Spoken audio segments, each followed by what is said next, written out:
কেটেলবেরি শুধুমাত্র একটা ক্যাফে না, এটা এমন একটা জায়গা যেখানে মানুষজন ল্যাপটপ ফ্যাপটপ নিয়ে এসে ভাবে যে কাজ করে ফাটিয়ে দেবে, কিন্তু ঘন্টার মাথা কিছু হয় না। প্রোডাক্টিভিটির নামে কাপের পর কাপ কফি শেষ করা হচ্ছে, কারণ কফিটা হেভি খেতে। তো এই যে কফিটা দেখছো, এই কফিটার এক সিপ নেওয়ার পরে তোমার মনে হবে যে আজকেই দুনিয়া জয় করে ফাটিয়ে দেবো। তারপর সেকেন্ড সিপ নেওয়ার পরে তোমার হবে ঠিক আছে কালকেও জয় করলে হয়, কি এমন তাড়া আছে, তাই না? দুনিয়া তো কোথাও পালিয়ে যাচ্ছে না, আমিও কোথাও পালিয়ে যাচ্ছি না। পিৎজা ব্যাপারটা আমার দারুণ লাগে খেতে। এখানে একটা ইন্টারেস্টিং ফ্যাক্ট, আমি বোধহয় অনেক আগে কোথাও একটা পড়ছিলাম যে পিৎজার মতো সিমিলার খাবার ইতিহাস জুড়ে কিন্তু বহুদিন ধরে খাওয়া হচ্ছে। মানে প্রায় 6th সেঞ্চুরি বিসি পার্সিয়ান সোলজাররা এরকমই ফ্ল্যাট ব্রেডের ওপরে চিজ আর খেজুর দিয়ে বেক করে খেত। কোনো এক দারুণ ব্যক্তি বলেছিলেন যে পৃথিবীর বুকে যখন এসেছো তখন নিজের কাজের দ্বারা ছাপ রেখেছো। আমার চিজ কেকের প্লেটে একজোড়া চামচ ছাপ রেখে গেছে।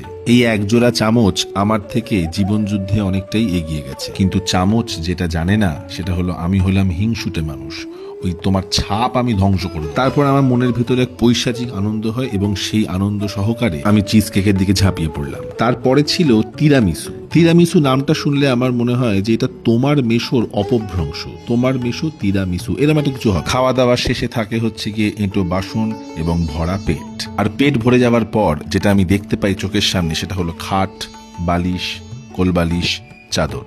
এই ব্লগটা এখানেই শেষ করলাম, পরের ব্লগে দেখা হচ্ছে। এইবারে আর থ্রেড ফেড কিছু দেবো না, এমনিতেই তো অনেক থ্রেড দিই। টাটা।